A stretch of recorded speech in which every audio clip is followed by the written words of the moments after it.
जय हिंद। आज के वीडियो में आप लोगों को बताने वाला हूं class 10th half yearly exam 2022-23 English के पेपर के बारे में बताऊंगा। ये आपका पेपर कैसा आएगा, कैसा पैटर्न रहेगा, और जिन लोगों ने पेपर नहीं दिया वो भी इस वीडियो को पूरा देखना, और जिन लोगों ने पेपर दे दिया वो इस वीडियो को पूरा देखना, क्योंकि बताऊँगा इसको हल करके भी बताऊँगा कैसा आएगा पेपर का पैटर्न, वो भी बताऊँगा। और ये पेपर आपके बोर्ड एग्जाम की दृष्टि से बहुत ही महत्वपूर्ण है।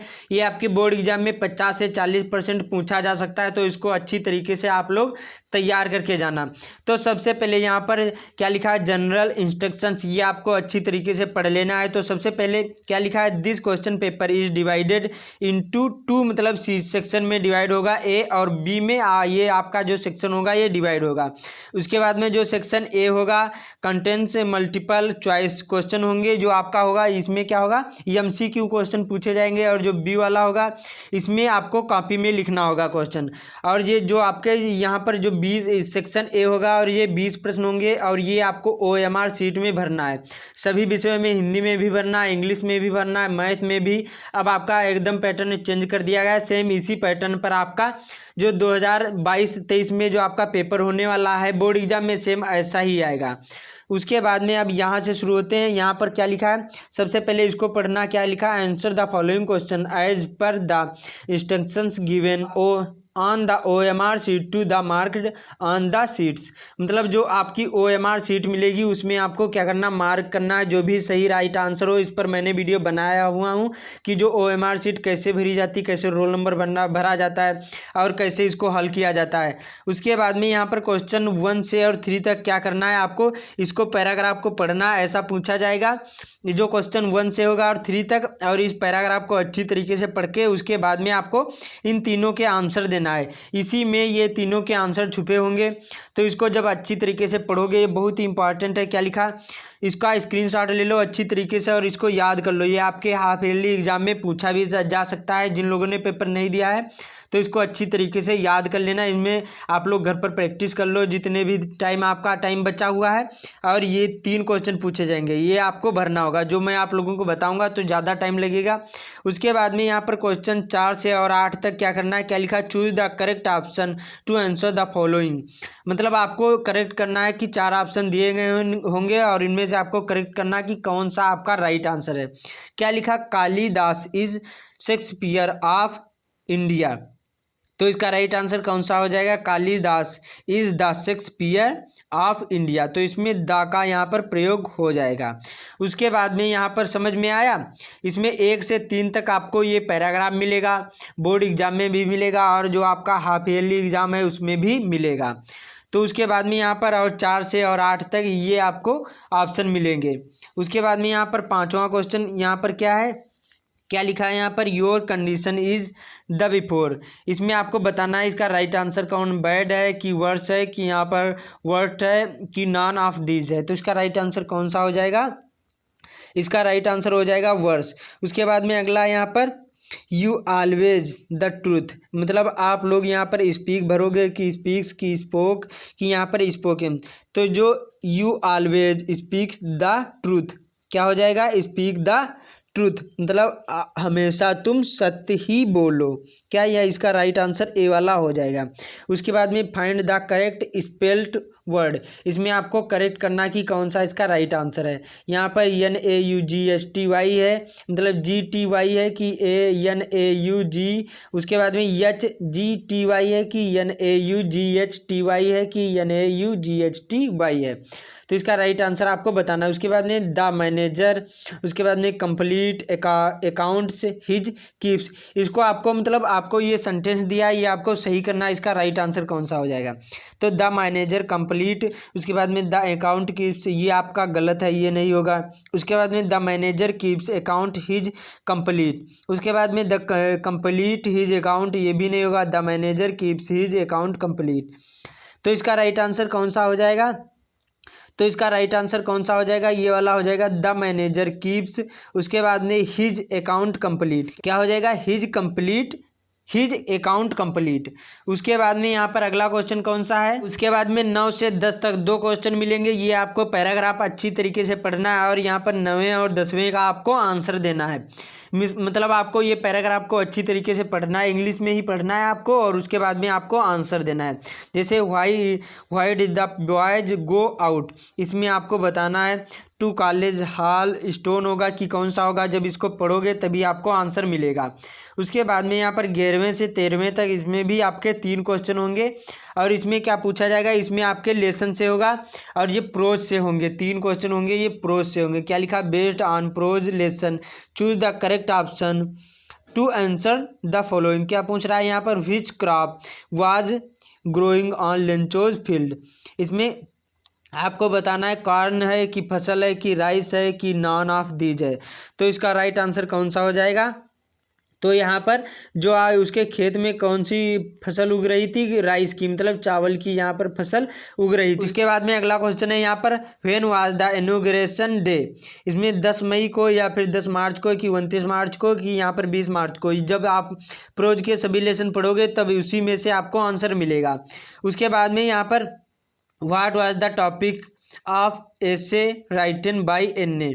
तो इसका राइट आंसर कौन सा हो जाएगा यहाँ पर, तो इसका राइट आंसर ए वाला हो जाएगा, माई डायरी। उसके बाद में यहाँ पर 14वें से 15वें तक आपको 2 क्वेश्चन मिलेंगे। क्या लिखा, read the following state and answer the question follow that follow. उसके बाद में इसी में आपको ये एक आपकी पोइट्री से यहाँ पर क्या होगी, पोएम होगी, और इसी में से आपको पढ़ करके आंसर देना है। 2 के आपको आंसर देना है। उसके बाद में 16 से और 20 तक क्या होगा, ये आपके फुटप्रिंट विदाउट फीट से, ये आपके लेसन से होंगे क्वेश्चन। चारों क्वेश्चन आपके ये इस लेसन से होंगे। फुटप्रिंट विदाउट फुट से ये चारों लेसन होंगे, आपको हल करने होंगे।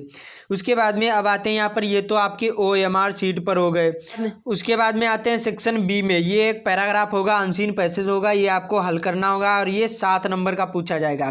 पहले ये यहाँ 2022 में पूछा गया था 10 नंबर का, अब यहाँ पर 7 नंबर का ये पैराग्राफ पूछा जाएगा। अनसीन पैसेज होता है, ये आपको पढ़ करके और इन्हीं चारों के आपको आंसर देना होता है। इसका स्क्रीनशॉट ले लीजिए, अच्छी तरीके से आप लोग इसको तैयार कर लीजिए, बहुत ही इंपॉर्टेंट है, आपको अच्छी तरीके से तैयार कर लेना है, बहुत ही इंपॉर्टेंट ये पैराग्राफ है। उसके बाद में यहाँ पर 22वां क्वेश्चन क्या पूछा जाएगा, write a letter to your friend inviting him a attend the marriage of your brother. ये 4 नंबर का आपको लेटर लिखना है, इस पर तैयार कर लेना है। और उसके बाद में ये 2 पूछे जाएंगे, इनमें से आपको एक ही लिखना है, 4 नंबर के होंगे।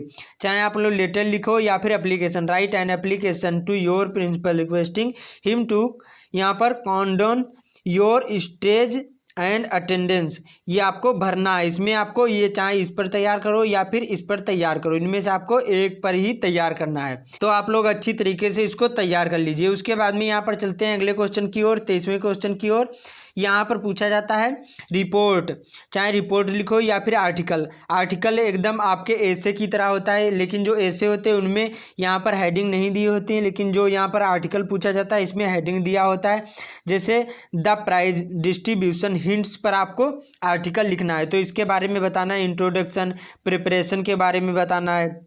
उसके बाद में रिसेप्शन के बारे में बताना, ऑफ द चीफ गेस्ट के बारे में बताना है, कल्चर के बारे में बताना है, प्रोग्राम के बारे में बताना है, प्राइज डिस्ट्रीब्यूशन के बारे में बताना है, थैंक्स बाय प्रिंसिपल के बारे में बताना है। इतने के बारे में आपको हेडिंग वाइज आपको लिखना होगा और ये 6 नंबर का पूछा जाएगा, चाहे रिपोर्ट लिखो या फिर आर्टिकल लिखो। तो इसको तैयार करके जाना बहुत ही महत्वपूर्ण है। उसके बाद में यहाँ पर 24वां क्वेश्चन क्या पूछा जाएगा, change into indirect speech Ram said to Mohan you have written an essay. ये आपको इसको इनडायरेक्ट स्पीच में आपको बदलना है। उसके बाद में चेंज इन पैसिव वॉइस, ये आपको क्या करना है, इसमें आपको पैसिव वॉइस में चेंज करना है, you have done your work. उसके बाद में चेंज इन नेगेटिव, इसमें सी डज हर वर्क टुडे, इसमें आपको क्या करना है, इसमें आपको निगेटिव सेंटेंस में बदलना है। जैसे she does not her work today, ये आपको ऐसे बदलना है। उसके बाद में ये पैराग्राफ है जो आपको ये ट्रांसलेट इनटू इंग्लिश आपको करना होगा और ये 4 नंबर का पूछा जाएगा और ये सभी 2-2 नंबर के पूछे जाएंगे। ये आप स्क्रीनशॉट ले लीजिए, अच्छी तरीके से आप लोग इसको तैयार कर लीजिए। उसके बाद में यहाँ पर चलते अगले क्वेश्चन की ओर। यहाँ पर ये पैराग्राफ है, ट्रांसलेट इनटू इंग्लिश 4 नंबर का पूछा जाएगा। एक जंगल में एक शेर रहता था, वह प्रतिदिन जानवरों को मारकर खा जाता था। इसे सभी दूसरे पशु भयभीत थे। उन्होंने एक सभा की, यह निर्णय लिया कि शेर के पास एक जानवर प्रतिदिन जाएगा, शेर उसे ही खाएगा। ये आपको पैराग्राफ आपको अच्छी तरीके से ट्रांसलेट कर लेना है। उसके बाद में ये क्वेश्चन पूछा जाएगा 25वें में, क्या लिखा है, answer the following question in about 25 word में आपको आंसर देना है और 2 के आपको आंसर देना है। यहाँ पर ए और बी अथवा करके 2 पूछे जाएंगे, इनमें से आपको एक करना है और इनमें से आपको एक करना है।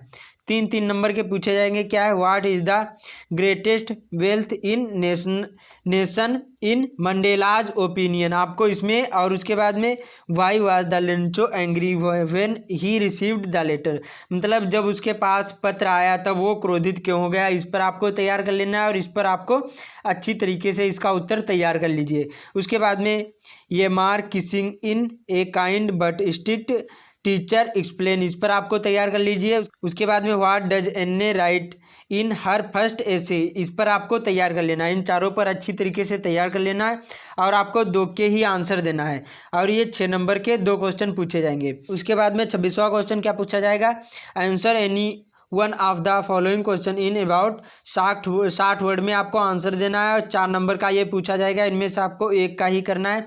चाहे why did Anne Frank maintain in a diary, चाहे तैयार कर लो, या फिर what does Mandela's refer to as a extraordinary human disaster, इस पर आपको तैयार कर लेना। दोनों में से आप तैयार कर लो, अच्छे, बहुत ही इंपॉर्टेंट ये क्वेश्चन है, ये आपके बोर्ड एग्जाम में भी आ सकते हैं। उसके बाद में यहाँ पर 27वां क्वेश्चन क्या पूछा जाएगा, इसमें देखो आपको क्या लिखा, what is the message of the poem fire and ice in about 40 word में आपको आंसर देना है। चाहे आप लोग पोएम लिखो या फिर इसमें आपको इसके बारे में, फायर एंड आइस के बारे में आपको मैसेज लिखना है, इसके बारे में आपको बताना है, विशेषता बतानी है फायर एंड आइस के बारे में। चाहे आप लोग यहाँ पर पोएम लिख दो 4 लाइन की, तभी आप लोगों के 3 नंबर पक्के हो जाएंगे, इनमें से आपको एक ही करना होगा। उसके बाद में right the central idea in of any one of the following poem, इनमें आपको 3 नंबर की सेंट्रल आइडिया पूछा जाएगा। ए टाइगर इन द जू, चाहे तैयार कर लो, या फिर डस्ट ऑफ स्नो, मतलब आपको पोएम भी तैयार करना है और उसके बाद में सेंट्रल आइडिया भी तैयार करना है। ये अलग अलग हो गई हैं, अब आपको 3 नंबर इसको भी तैयार करना है और 3 नंबर की इसको भी आपको तैयार करना है। Dust of snow, A tiger in the zoo, और ये दोनों पर तैयार कर लेना है। ये आपको सेंट्रल आइडिया और ये पोएम आपको तैयार कर लेना है।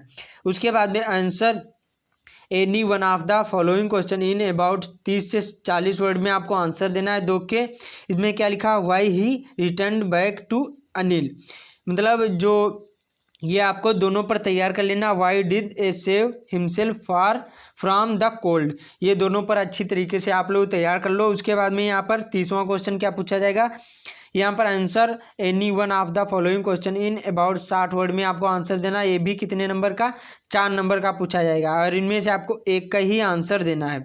तो इसी प्रकार से आपका बोर्ड एग्जाम में भी पेपर आएगा, इसको अच्छी तरीके से सॉल्व कर लो, इसका स्क्रीनशॉट ले लो अच्छी तरीके से सभी का, जैसे मैंने आप लोगों को बताया अच्छी तरीके से आप लोग तैयार कर लो। ये आपके हाफ ईयरली एग्जाम में भी आ सकते हैं, इसमें से बहुत सारे क्वेश्चन, और आपके बोर्ड एग्जाम में भी आ सकते हैं, तो इसको अच्छी तरीके से तैयार कर लेना। और जो आप लोग कमेंट में बताना तो इसका सॉल्व भी बताऊंगा, इसको सॉल्व करके भी बताऊंगा। और जो आप लोगों ने अभी तक हिंदी का पेपर नहीं देखा हाफ ईयरली एग्जाम का, तो वो भी आप लोग देख सकते हैं। और किस टॉपिक पर वीडियो चाहिए वो भी कमेंट में ज़रूर बताना। और चैनल पर जो नया है तो चैनल को सब्सक्राइब कर लेना। मिलते अगले वीडियो।